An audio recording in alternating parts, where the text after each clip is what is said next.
It wasn't an overnight thing. That's what makes it so difficult to define. The Brown family was a daring experiment in plural love one day. The next, they were falling apart on live TV, their narrative tainted with jealousy, heartache, and deception. And at the center of it all, always sitting quietly, always calm, Robyn Brown. To some, she's the gentle underdog who just needed to be tolerated. To others, she's the quiet puppet master, the one who smiled as the family imploded around her. But what if the truth is actually more sinister than either side knows? Because from the day Robyn joined that household, everything altered. It was 2010 when audiences first met Robyn, a single mother of three divorces, a nervous smile, and a teary past. Kody was smitten straight away. Meri brought her over. The other wives attempted to make her feel at home, and TLC went on camera.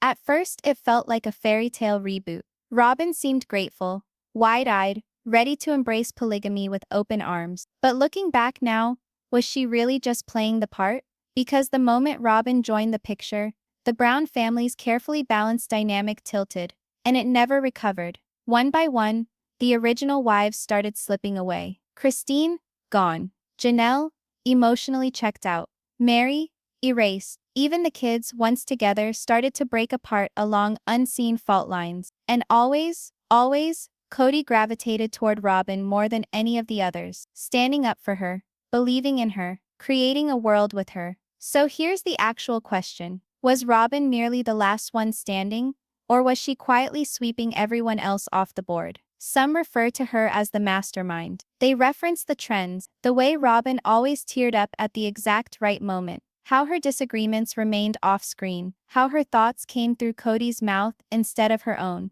And then there were the professional changes. Recall when the family's My Sister Wife's closet endeavor just kind of withered away? Which wife was the last one still advocating for it? Robyn?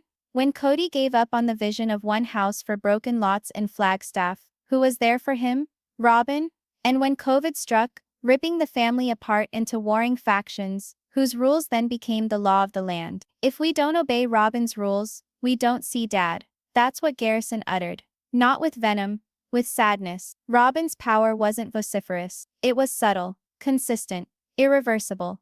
But here's where the case gets muddled. Because for each claim, there's a counter-argument. For each tear the viewers rolled their eyes at, there's an authentic wound hidden underneath. Robyn wasn't born into chaos in this family. She entered into it, already battered by a failed marriage, already wary after her history. She needed to protect her children. She needed to build trust in a home where each woman wore seniority badges over her arm. She didn't create the rules. She inherited them. And perhaps, just perhaps, she wasn't playing Kody. Perhaps he held on to her because she was the sole remaining one who still wanted to believe in him. Perhaps Robyn didn't ruin the family. She simply wouldn't leave the destruction behind. Nevertheless, the timelines don't deceive. By season 6, Christine was demonstrating profound anguish. By season 9, Janelle became aloof. By season 14, the family fought. And by season 17, 3 of the 4 original wives had emotionally or legally withdrawn from the marriage. And through it all,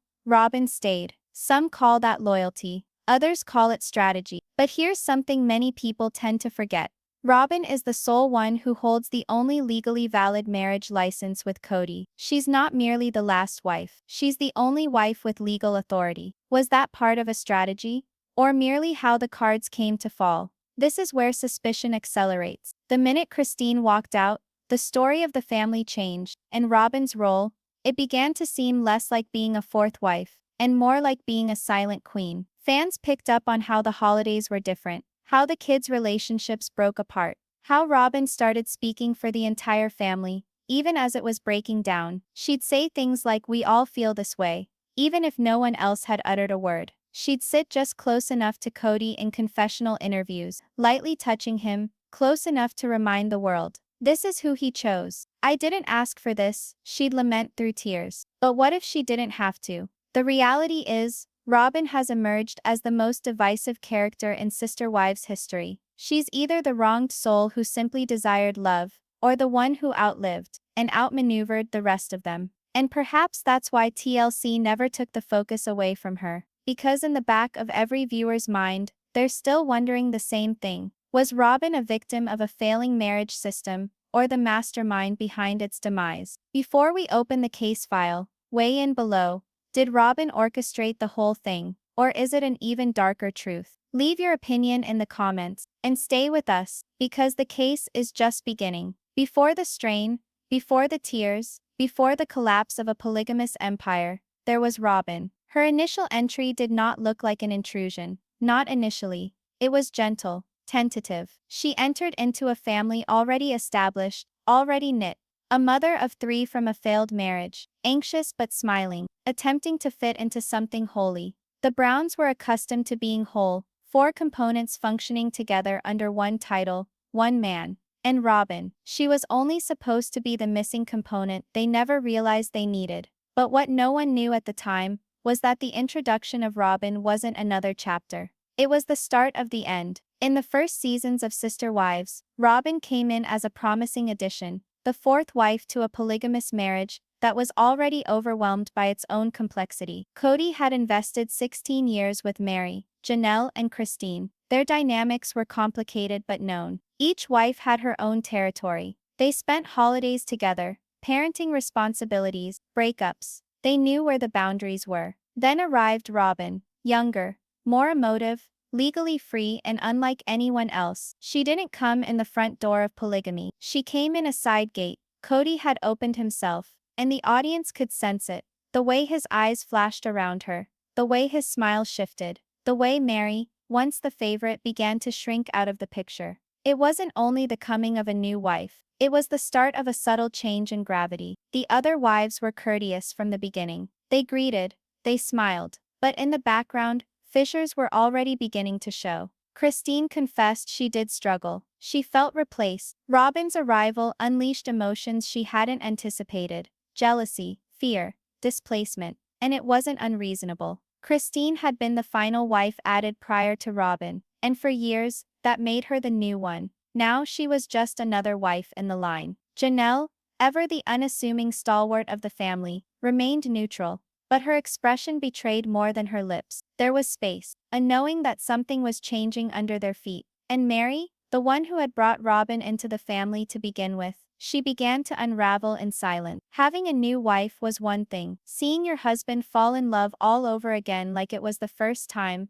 that was another. Robyn's arrival added more than romance. It added a different type of energy to the family, an energy that was both new and unsettling. She was more expressive emotionally than the others. She cried frequently. She whispered frequently, but frequently from a place of hurt. Her hurt was palpable. Her needs were obvious. Kody reacted to that in ways he hadn't reacted to the other wives in years. He defended her. He soothed her. He regarded himself as her savior, her healer, her champion. The others? They were his duty. Robyn was his preference. It was the sort of favoritism that could not be kept secret, no matter how hard the family tried to deny it. Then there was the proposal, and the wedding, and the tone changed once more. Whereas the intimate spiritual marriages Kody shared with the other wives were solemn, his proposal to Robyn was romantic, public, unexpected. He kissed her before they wed, something he didn't do with the others. He arrived with a white wedding dress, a ring, a fairy tale. He bestowed on her the wedding the others did not receive. Christine confessed she cried on her bathroom floor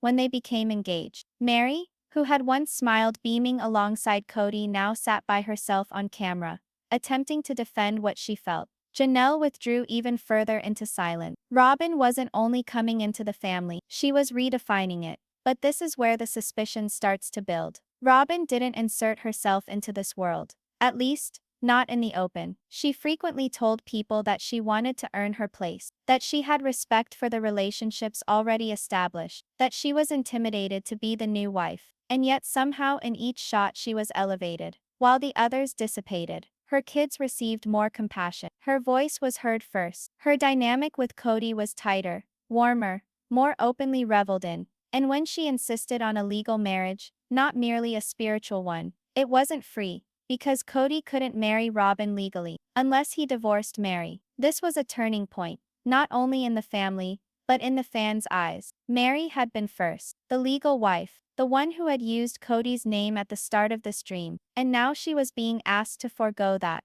not due to betrayal, but in service to Robyn's children. That's what they all said. It's for the kids. It's so Kody can adopt them. And perhaps that was so. Perhaps Robyn's request was born of love, not greed. But the timing, the tone, the way it all went down, it left a blemish. Because what Robyn gained wasn't a name change alone. She became the sole wife with legal rights, the one shielded by paper. And from that time on, her status was off limit. Whether she intended to or not, Robyn had just gained something no one else had. And that's when the family started to fracture, piece by piece. Christine became more assertive in her discontent. She noticed the favoritism. She complained about it. She started to desire more for herself. Janelle honed in on her children, on being independent. She observed the foundation shaking but remained firm, not willing to beg for bits of Kody's attention. Meri was falling apart from the inside out, publicly devoted, secretly devastated. And Robyn, she continued to rise, quietly, steadily, emotionally, always there for Kody. She wept when the family quarreled. She nodded her head when they accused. She said she just wanted unity, even as unity disintegrated.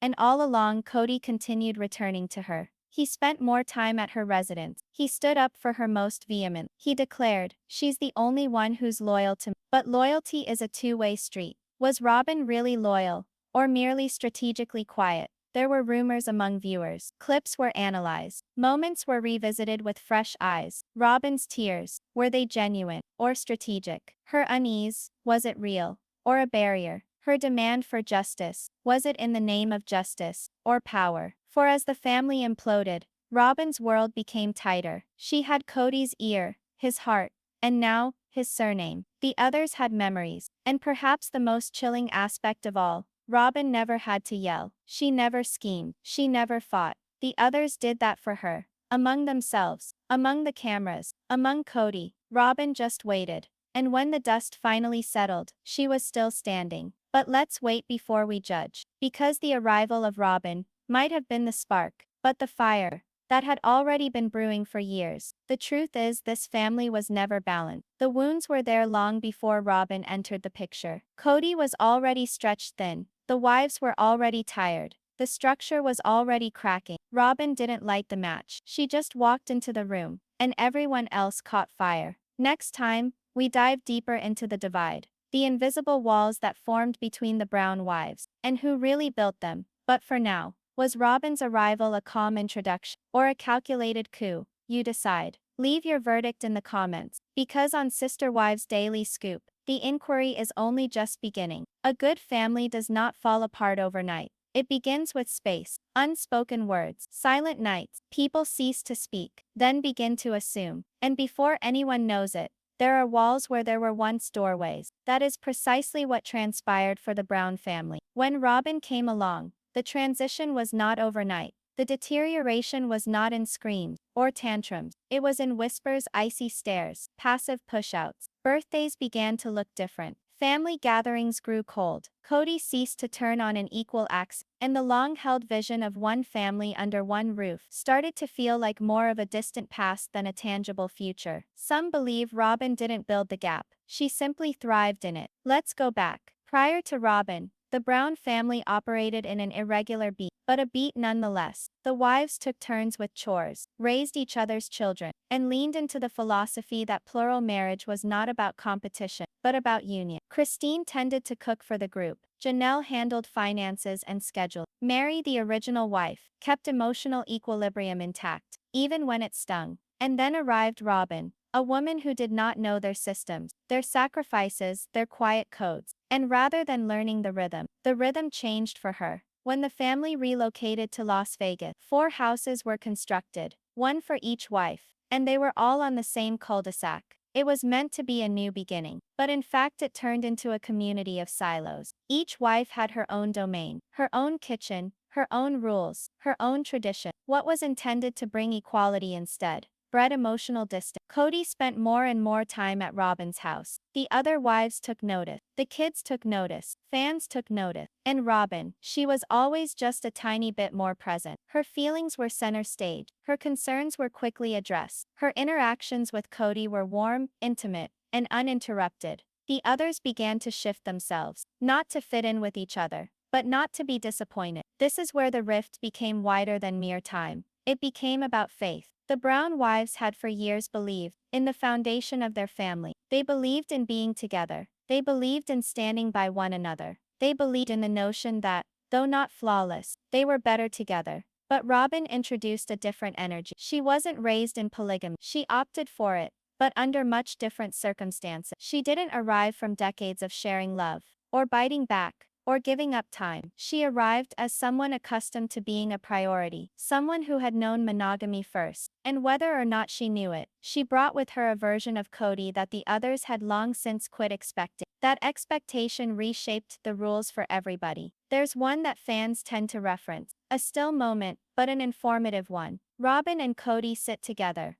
worried about the other wives not adhering to COVID protocol. She is fearful, not furious. She quietly weeps. She says, "I just want to keep our family safe." What comes next is Kody enforcing strict rules on the whole family. Rules that align with Robyn's comfort over anyone else's. Suddenly Janelle and Christine are viewed as defiant. Their children are labeled disrespectful. Gabe, Garrison, even Isabel. They're excluded, not by mistake, but by intention. And Robyn's kids, still stopped but still given priority. The loud message, obedience means entry. But whose authority were they actually following? It was at those times that the divide could not be denied. Kody ceased being a father to all, and became a husband to one. The others blurred into duty, or worse, punished. Christine saw her daughter Isabel have spinal surgery without Kody beside her. Janelle struggled to get her sons heard. Meri, already alienated, started to speak in metaphors about loneliness and loyalty. And Robyn, she remained sheltered, not only by Kody's presence, but by his anger. He held the others responsible for not doing what Robyn had already done. She had become the norm, and norms, when unequal, beget division. But here's where things get complicated, because in her own words, Robyn was also suffering. She said she didn't want the favoritism. She pleaded with the others to abide by the rules so the family can be reunited. She said she missed them. But even amidst that grief, Robyn was still standing next to Kody, emotionally, physically, and spiritually. The other wives were mourning the loss of their family. Robyn was mourning the loss of their obedience. There's a difference, and it mattered. Christine's breaking point wasn't with a bang, but with a slow, steady loss of trust. She saw the love between her and Kody seep away slowly, not due to argument, not due to scandal, but because she no longer believed she mattered. Kody once said to her, "I'm not attracted to you anymore." Not with anger, not with passion, just stark truth. And Robyn, she didn't create that moment, and she didn't prevent it either. She became the safe haven. Kody came back to the lady who still longed for him, even when others did not. Or perhaps they did, but not at the expense of their pride. Let's discuss Janelle. Independent, strong, concerned about her children more than the melodrama. Janelle wasn't intimidated by Robyn, but she knew. She noticed the dynamics. She knew which house received most of the attention. She noticed the rotation dwindle. She observed Kody's plural commitment become a single lifestyle. And she started to slowly disengage. Not with malice, but with fatigue. She had been faithful. But faithfulness can't match fixation. And then there's Meri, the first wife, the woman who relinquished her lawful marriage so Robyn's kids could be adopted. She referred to it at the time as an act of love. Years later, she referred to it as a sacrifice that was never given its due. Kody started pulling away from Meri emotionally, even declaring publicly that there was no longer a romantic relationship. He said he had no interest in repairing it. He presented no remedy. Meri remained, hoping, waiting, praying, and yet, Robyn stayed by his side, sometimes speaking up for him, sometimes coddling him, always by his side. As Meri sat alone, recounting her hurt to a camera that has long since ceased to roll affection, here's the question viewers continue to ask. Was Robyn simply being loyal to her husband, or was she quietly ensuring no one else could be? Because even if she didn't set out to create a wall between Kody and the other wives, she definitely never opened a door to them. She didn't call out to Christine in her suffering. She didn't stand up for Janelle's boys when they were discarded. She didn't stand up to Kody when he embarrassed Meri. She simply watched and hugged tight. And that hugging became the very thing the rest were blamed for missing. Let's be realistic now. Robyn isn't to blame for the fissures already there. Kody made his decision. The other wives made theirs. Plural marriage is difficult, and this family had been under strain for years. But after Robyn became involved, the cracks weren't plugged. They were deepened. The wives ceased to be wives. They became observers. And Robyn, she remained center frame. Emotionally, legally, and in reality, she became the only one who never once had to fight for her position. So here we are. The rift is no longer a theory. It was broadcasted. It was admitted. It was palpable in each scene, each heavy breath, each stilted dinner. Kody accused infidelity. Christine accused abandonment. Janelle accused mismatch. Meri accused years of being ignored. But Robyn, she never pointed fingers. She just stated she missed her family. And perhaps that's the most calculated maneuver of all. Because the one who says less usually has more control. Next time, we dive into the manipulation, the scenes that fans can't stop thinking about, and the subtle power that controlled the collapse of a family. But for now, was the gap just a normal split? Or was it deliberately preserved? Let us know your idea in the comments. Because on Sister Wives Daily Scoop, the door is still very much ajar. Manipulation doesn't always take the form of scheming behind the scenes or whispering in the dark. It's sometimes silent. It's the precision of a tear, the gentleness of a sentence, the strategic pause that allows others to hang themselves, while you remain clean, calm, and unscathed. With Robyn Brown, there's no smoking gun, no tape, no on-camera confrontation, where she schemes the destruction of the family. And yet, there have been so many times throughout the years that left watchers with the same uneasy question. If Robyn really wanted harmony, why did she always emerge unscathed when the family collapsed? Let's begin with the story. Right from the start, Robyn was represented as the emotional one, the sensitive one, the hurt mother, attempting to fit into already established shelter. She cried frequently. She apologized frequently. She referred to herself as the scapegoat. And maybe that's why so many viewers didn't catch the subtle twist. Because while the other wives were struggling to be heard, Robyn perfected the skill of being heard by saying nothing at all. When Kody lashed out at Christine, Robyn remained silent. When Janelle was shoved aside over COVID issues, Robyn simply blinked and said, "I get it." And when Meri was emotionally abandoned for millions of people to see, Robyn appeared dismayed and said nothing. That's not empathy, that's strategy. The term manipulation sounds stern, but manipulation, by definition, is merely control disguised as harmony. And Robyn's control was not boisterous or aggressive. It was subtle, gentle, wrapped in worry. Let's discuss one of the most iconic those dreaded COVID rules. Kody foisted the family with a fancy series of strict rules throughout the pandemic. He said these were the rules the whole family had to adhere to, and that they were absolute. But when Christine and Janelle pushed back, viewers noticed something strange. The rules were the exact same thing Robyn was already doing. Not analogous, not based on, exact. And when the family asked where they came from, Robyn kept her distance, until much later, when she cried and said she was just being safe. But the effect, her house was the only one Kody saw on a regular basis. Her kids stayed in touch. Her marriage remained in place, whereas the others fell apart from time deficiency, distance, and emotional hunger. Coincidence, or the ultimate demonstration of passive influence? Now let's turn the clock back again, to the initial stages of Meri and Robyn's affair. They seemed close at first. Meri was the one who met Robyn for Kody. She wanted to build the family up. She even urged Kody towards legally marrying Robyn, so that her children could be adopted. But that trust started to rot, slowly. And Robyn didn't appear to let it happen, even when it was apparent that Meri was being pushed aside. There's a clip that still haunts longtime fans. Meri and Kody sitting in a confession. Kody saying openly he no longer wanted an intimate relationship with Robyn. Was not in the room, but her fingerprints were all over the moment. Why? Because she had already filled the emotional role Kody to rely on Meri. And when Kody said Meri's place was more like a friend, Robyn didn't challenge. She embraced Meri on television. She declared that she loved her. And then she allowed Meri to sit by herself, again and again, as her marriage fell apart in silence. Manipulation isn't always pulling the string. Sometimes it's releasing someone's hand when they need you most. Another characteristic example, the one house plan. Back in those Las Vegas days, Kody had a daring vision to bring the whole family to one big home in Flagstaff, under one roof. He told them it would bring them back together, re-establish closeness, a return to togetherness. Christine opposed it. Janelle was concerned. Meri was hesitant. Robyn, she smiled. She nodded. But behind the scenes, she wasn't thrilled either. She confessed in private interviews that she had privacy and logistical issues. But when the plan failed,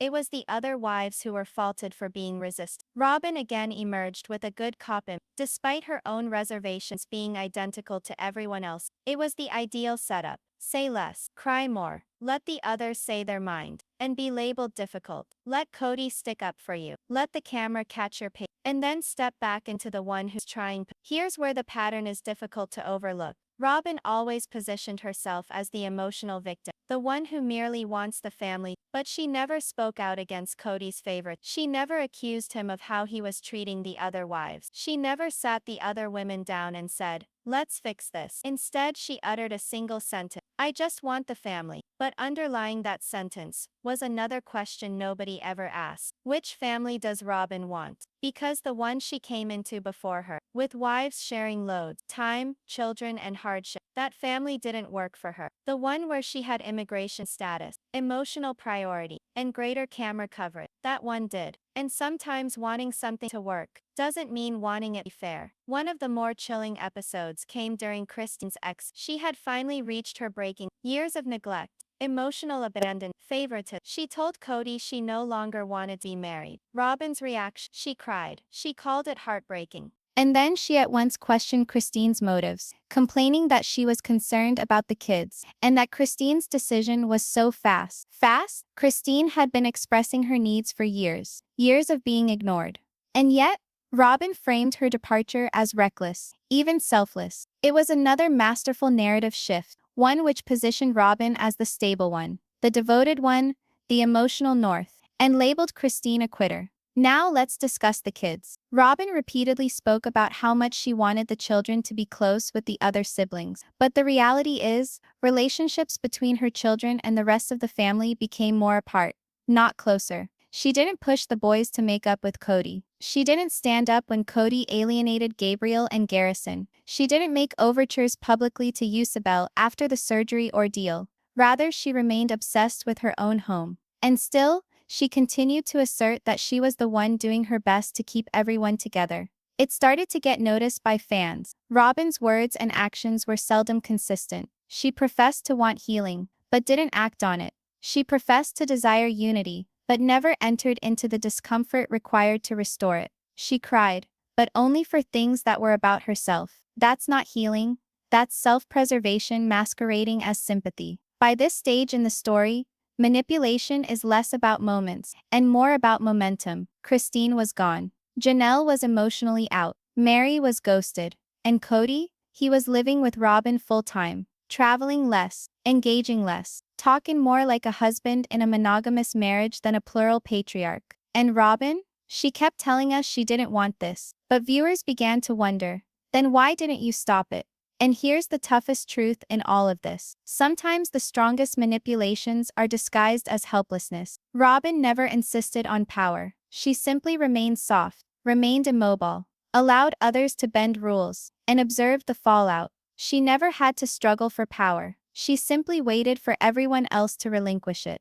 And when the dust had settled, she did not need to plot. She was simply the only one left standing, with the ring, the name, the house, and the husband. Next time, we'll open the evidence, a deep dive into receipts, confessionals, and clues fans say prove Robyn's influence has always been far more calculated than it seemed. But for now, did Robyn manipulate the downfall, or did she simply benefit from being the last wife who stayed quiet?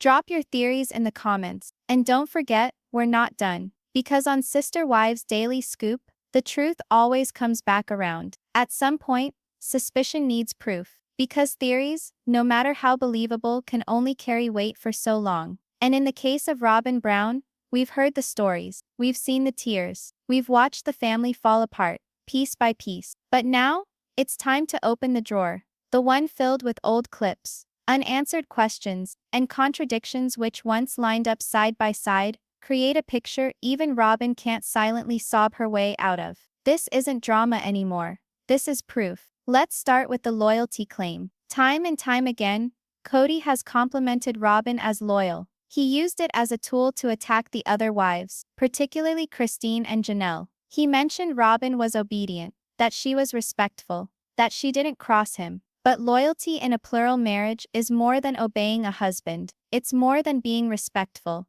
It's about treating everyone equally, communicating openly, sharing sacrifices. And what the fans started to observe was that Robyn's loyalty tended to appear at the very moment the other wives were stating their needs. Let's consider this clip from season 15. Christine is crying. She's telling him how invisible and unwanted she is. She's seeking her voice to be heard. Cut to Robyn, sitting with Kody. She takes a deep breath, calls Christine's emotions hard to hear, then says to Kody, she's not seeing the bigger picture. She never once affirms Christine's hurt, never once questions Kody's part in it. Instead, she kindly reaffirms his view. That is not family loyalty, that's loyalty to power. Another scene? In season 17, in the middle of a family conversation regarding Kody's growing absence, Janelle attempts to intervene. She says calmly, "This isn't working anymore. The room is charged, the silence is thick." And just as Janelle has had her say,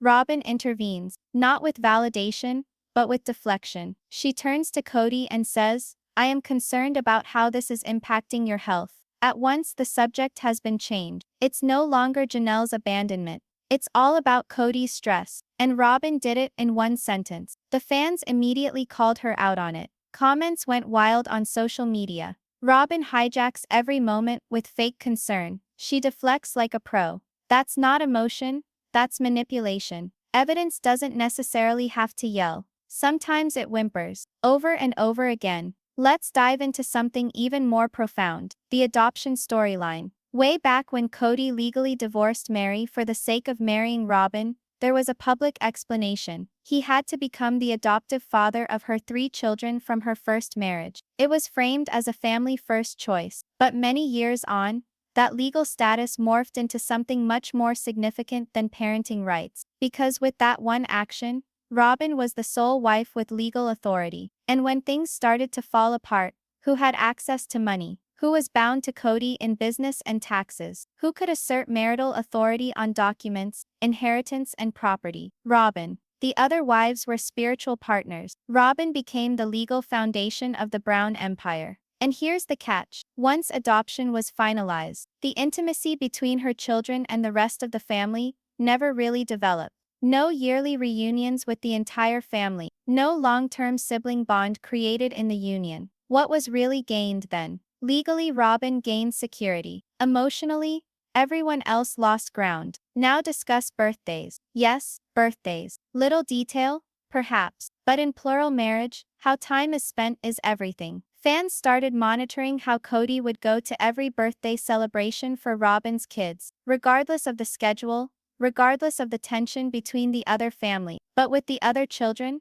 absences. He missed Isabel's surgery. He skipped parties. He even didn't show up for important milestones for the sons who defied his management during COVID. And what did Robyn have to say? "It's not my place," or "I don't want to interfere." But silence, especially when you're the only one who gets full access, is not neutrality, it's complicity. Another piece of damning evidence came from the family's business ventures. Years ago, the Brown family launched My Sister Wife's Closet, a joint business intended to represent the unity and ambition of all 4 wives. At first they were all involved, but over time, Christine and Janelle pulled away. Meri stayed distantly connected. And Robyn, she took over. She rebooted, repositioned, and quietly claimed it as her own. Now a lot of fans dismissed that as hustle, Robyn having the time and foresight to see it through. But others recognized something more intentional. She let them lose interest, then took the project for herself.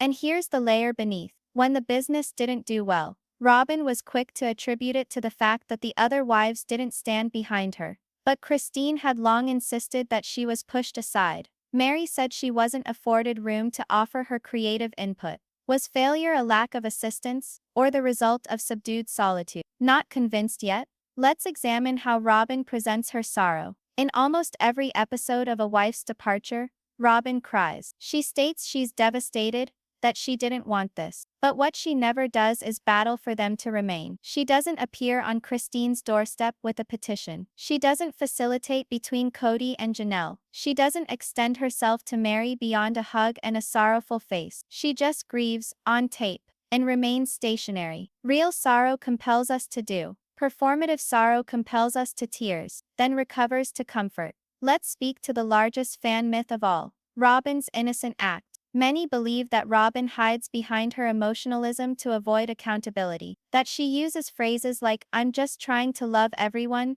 I didn't ask for this, I wish things were different." But her actions never match those sentiments. If she really wanted unity, she would have stood up to Kody. If she really valued the other wives, she would have corrected him when he disrespected them. If she really wanted peace, she would have insisted on family counseling, both-way conversation, apology. She remained soft instead, while the rest hardened in response. Here's a comment posted below, one of the latest TLC videos. Robyn didn't burn down the family. She just sat back and profited while it burned, and let Kody be the flame. It's an effective metaphor, because Robyn hardly handled the matches, but she never even took a fire extinguisher either. Let's put it all together. The evidence legal marriage gave her more than adoptive rights. It gave her authority, emotional positioning, always at the center, always protected, always soothed. Business shift slowly edged others out of business ventures. Time management, Kody's access always tipped in Robyn's favor. Silence during conflict, there during every meltdown,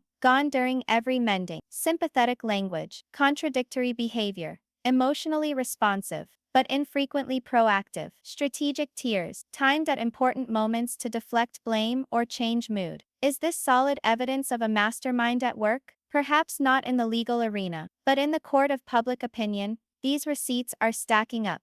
But still, one question remains in some viewers' minds. What if Robyn was actually just surviving? What if she cried because she genuinely felt broken? What if she remained silent because she was afraid of confrontation? What if she took the perks because she believed that's what love was supposed to be like? That's the kicker in this entire saga. Because Robyn isn't necessarily guilty of masterminding the downfall, but she might be guilty of something worse, allowing love to cloud her judgment about the devastation happening around her, and not doing anything to prevent it.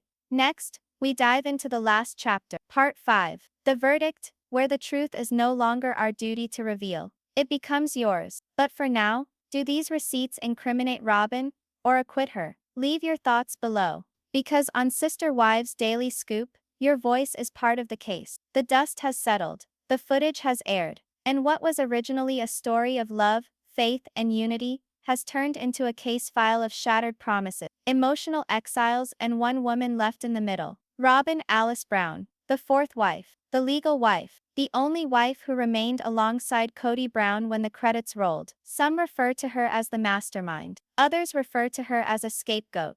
But now, it's time for the verdict. Not in a courtroom, not in the tabloids, but here, in the view of the audience that witnessed it all. Let's turn back, not to establish guilt or innocence, but to recall context. When Robyn joined the family, she carried hope. Kody was radiant. The other wives were guarded, but hospitable. There was still affection in the air, still harmony in the dream. Meri had made a sacrifice. Christine had placed trust. Janelle had adjusted. But with time, that harmony wore thin. And wherever there was tension, Robyn was always on the outside of the flames, never close enough to be scorched, never distant enough to miss the heat. That stance was either genius or dumb luck. Let's examine the closing argument. Argument 1. Robyn was the mastermind. This hypothesis has taken hold over the years, and it's not one constructed out of jealousy or bitterness. It's constructed out of patterns. Robyn is the only wife who is legally married to Kody. She always got more time,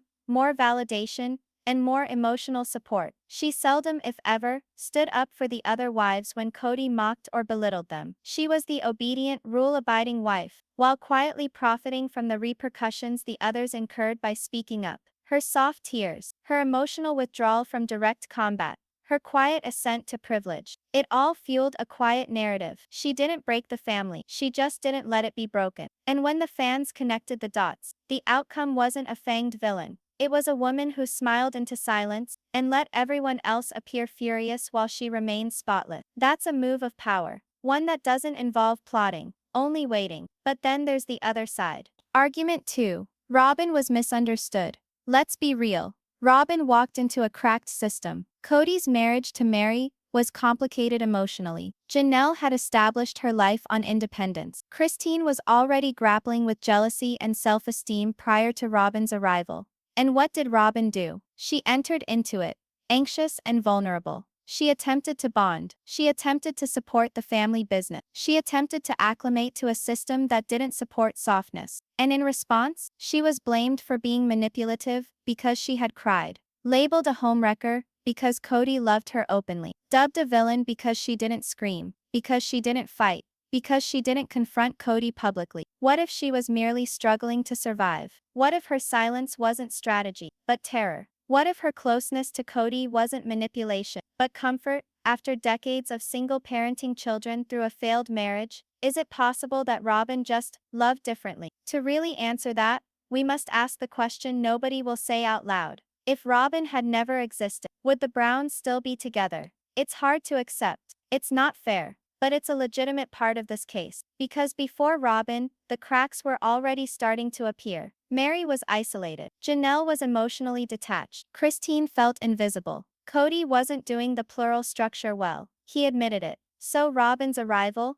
perhaps it just highlighted what was already broken. Perhaps Kody's favoritism wasn't manufactured by Robyn. Perhaps she just filled the role of what he envisioned as a wife. And when the others didn't fulfill that vision, he gave up. Was it Robyn's fault, or Kody's failure? Let's stop here, and get out of the show. Because the real question isn't necessarily about Robyn. That's what we want from our women in plural marriages. It's all about their expectation. If they speak up, they're bitchy. If they keep quiet, they're manipulative. If they're emotional, they're weak. If they're composed, they're cold. So what did Robyn do exactly? She loved her husband. She needed stability. She tried mint, or at least, she claims that she did. Perhaps she wasn't perfect. Maybe she benefited unjustly. Does that make her a villain? Or simply a woman who played by rules she didn't make, and wasn't about to apologize for living? But even we can't deny the timing. Robyn came along, and in the 10 years that followed, the family unraveled. Not in a single night, not in spectacular outbursts, but gradually, agonizingly, on purpose. Each wife eventually left, emotionally, spiritually, or in body. And Robyn? She remained. She remained with Kody. She preserved her marriage. She allowed the others to walk away without pursuing them. That peace, or is it quiet triumph? Here's what fans continue to wonder. Why didn't Robyn intervene when Kody hurt the others? Why didn't she speak up when he labeled Christine unfaithful? Why didn't she say something when Meri was humiliated in public? Why didn't she stand with Janelle when her sons were tossed aside? Why didn't she use her power to make things right? Not just for herself, but for everyone. Because that's what real leadership is all about. And if Robyn weren't the villain, why does her hands-off strategy resemble willful neglect so closely? So now, let's look to the audience. Not only Sister Wives fans, but truth seekers. Because the ultimate judgment can't be made by producers, or confessionals, or even Kody. It has to come from you. After viewing every season, after experiencing every betrayal, after witnessing every teardrop in every episode, what do you think? Was Robyn a silenced mastermind, or a woman overwhelmed by the weight of an already crumbling system? Here's what we do know. She remained when others departed. She spoke little but gained plenty. She claimed grief, but never did anything to undo the devastation. Is that sufficient to convict her?